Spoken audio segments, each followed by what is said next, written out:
చూద్దాం. చిన్నమ్మ కర్రెర చేశారు. ఢిల్లీనైనా ఢీకుంటానని హెచ్చరికలు జారీ చేశారు. జైలు జీవితం కొత్తేమీ కాదన్నారు. ఆడదానని అనగదొక్కాలనుకుంటే అమ్మలా గర్జిస్తానని తేల్చి చెప్పారు. సమస్యలు జటిలమైతే ఎదుర్కొనేందుకు ప్రాణ త్యాగానికైనా సిద్ధమని స్పష్టం చేశారు. ఎన్ని కుట్రలు కుతంత్రాలు పన్నినా ఎదుర్కొనే దమ్ము ధైర్యం ఉన్నాయని, ఎట్టి పరిస్థితుల్లోనూ వెనకడుగు వేసే ప్రసక్తే లేదని అన్నాడీఎంకే తాత్కాలిక ప్రధాన కార్యదర్శి శశికళ తేల్చి చెప్పారు. ఆమె ఆదివారం మహాబలిపురం సమీపంలోని కువత్తూరు గోల్డెన్ బే రిసార్ట్లో తన మద్దతుదారులైన ఎమ్మెల్యేలతో సమావేశమయ్యారు. ఎరుపెక్కిన కళ్లతో విలపిస్తూ మాట్లాడారు. జయలలితతో కలిసి ఎన్నో కష్టాలు అనుభవించానని శశికళ చెప్పారు. చెన్నై జైలు కొత్త కాదు, బెంగళూరు జైలు కొత్త కాదు. జైలు నుంచి బయటకు వచ్చాం, మళ్లీ అధికారం చేజిక్కించుకున్నాం.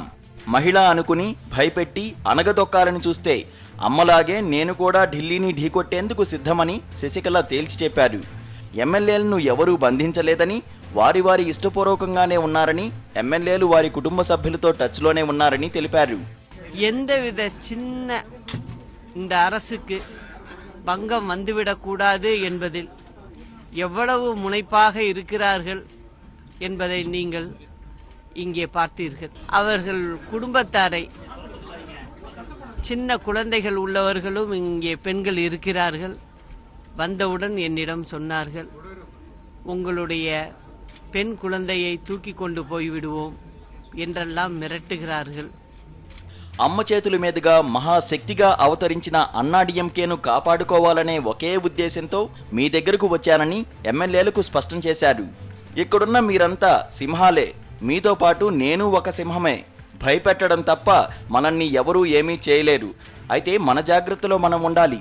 మనమంతా ఒకే లక్ష్యంతో ముందుకు సాగాలన్నారు.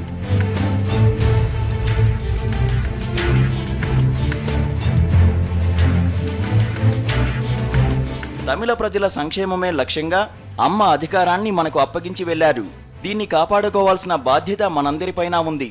నేను మాత్రమే కాదు, మీరంతా శ్రమించాలి. వరుసగా మూడోసారి మళ్లీ అధికార పగ్గాలు చేపట్టే శక్తిగా ఎదగాలన్నారు. బ్రహ్మాండమైన పరిపాలనతో ప్రజల మన్ననలు అందుకుని రానున్న లోక్సభ ఎన్నికల్లో పుదుచ్చేరితో కలిపి 40 స్థానాలు గెలుచుకుని అమ్మ సమాధి వద్ద కానుకగా సమర్పిద్దామన్నారు.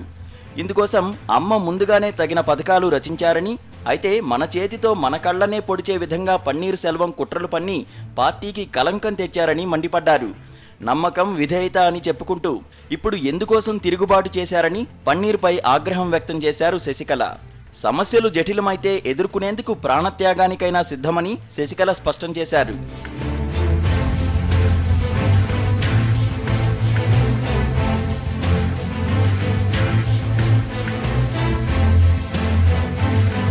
మనందరి ముందు పెద్ద బాధ్యత ఉందని ఎమ్మెల్యేలతో చెప్పిన శశికళ అమ్మ ఫోటో ముందు ప్రతిజ్ఞ చేద్దామన్నారు. 125 మంది నేరుగా అమ్మ సమాధి వద్దకు వెళదామని, అక్కడి నుంచి నేరుగా సచివాలయంలో అడుగు పెడదామని అన్నారు. అసెంబ్లీ లోపల జయలలిత ఫోటో పెట్టబోతున్నాం, ఇది ఖాయం. మీరంతా నా వెంట ఉంటే నాకు 1 కోటి మందితో సమానమని చెప్పారు. అన్నాడీఎంకే ఎమ్మెల్యేలంతా సంపన్నులేం కాదు, పేదవాళ్లు ఎమ్మెల్యేలయ్యారు. ఇది అమ్మ దయ. కింది స్థాయి కార్యకర్త కూడా ఉన్నత స్థానంలో ఉండాలన్నదే అమ్మ ఆకాంక్ష. ఇది ఇలాగే కొనసాగుతుందన్నారు శశికళ.